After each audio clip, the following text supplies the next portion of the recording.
You know, I'm a big fan of the author of Aquatic Ape, and actually David Attenborough, who's I'm a big fan of, and a host of other naturalists are now actually going her way and starting to say that, you know, what she's saying probably has a lot of merit. And actually I proposed to her. I wrote her a letter and she liked my idea, and I proposed to her something called Easter Island Ape. So the idea of Easter Island Ape is this, is that on the Ethiopian coastal line, if you look at Google Maps, there was a series of islands and stuff out there in that area.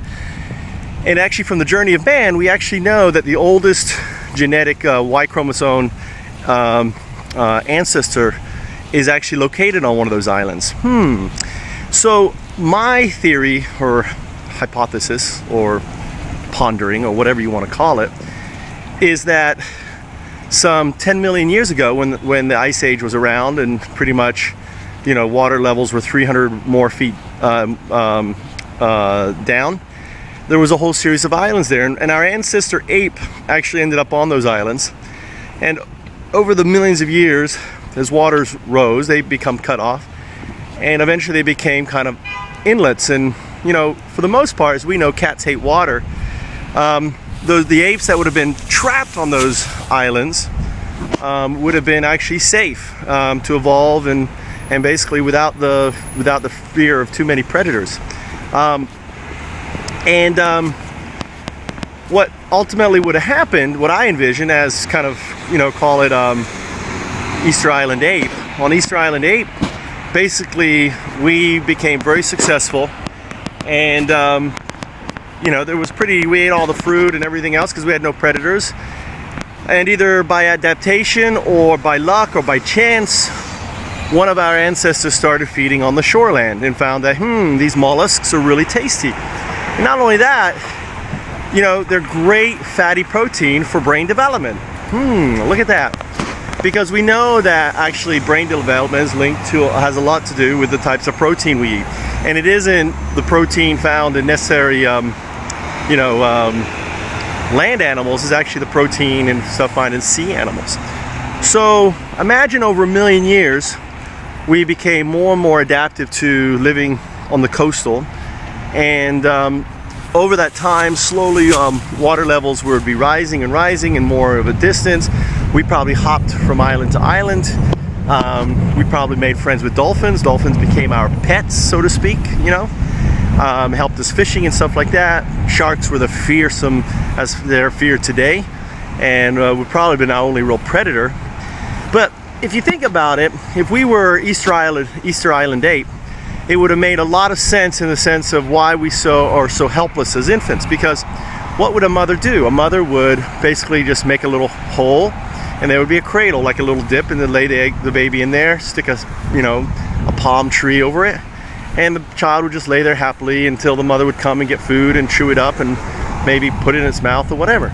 So, you know, Easter Island Ape is, I think, is probably the most compelling, and she liked the idea.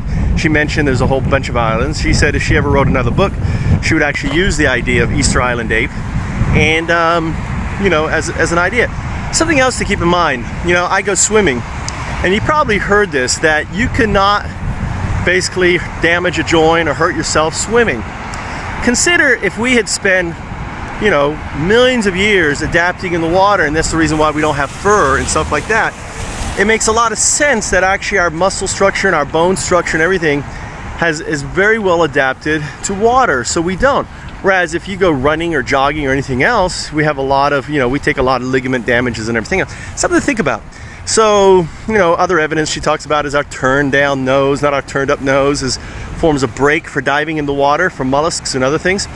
So, you know, I like Elaine's idea, and I actually like my idea more of Easter Island Ape, and the idea that, you know, there was an Easter Island off the coast of Africa, and pretty much it's now underwater, but pretty much all of human evolution would have happened there. And over a course of millions of years, the reason why we have different species is ultimately younger versions of us would escape off the islands, maybe because of rivalry, maybe because of God knows what, onto the mainlands, and we establish different species and colonies of man over over the millions of years. So you had the Neanderthals, which would have ultimately moved up north or something, and we had all the other ones, all the other existence. And if you think about it, if you're looking over a course of 10 million years, you would have had earlier species actually because of global warming, the flooding of their island forced off. Maybe they were closer to the mainland.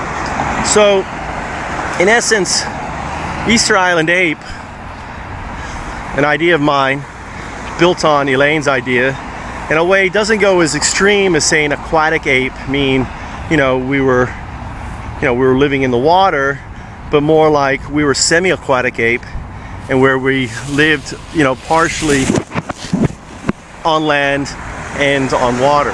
So water became just another place for us to hunt, to play, and to have babies and everything else. And you've seen all the other evidence of babies swimming and everything else. So think about it. Easter Island ape, off the coast of Ethiopia, in that peninsula, right where the Nile comes into the estuary, in that corner right there, where the oldest genetic line of man, Y chromosome, was discovered by the journey of man. And that region right there, lying beneath the oceans, imagine, that's where Atlantis is. And Atlantis, it's funny, is this mythical island, this island where our ancestors came from, ultimately became this story passed down from generation to generation about where we were from. And the island really didn't sink. Well, it did sink. It sank because of global warming.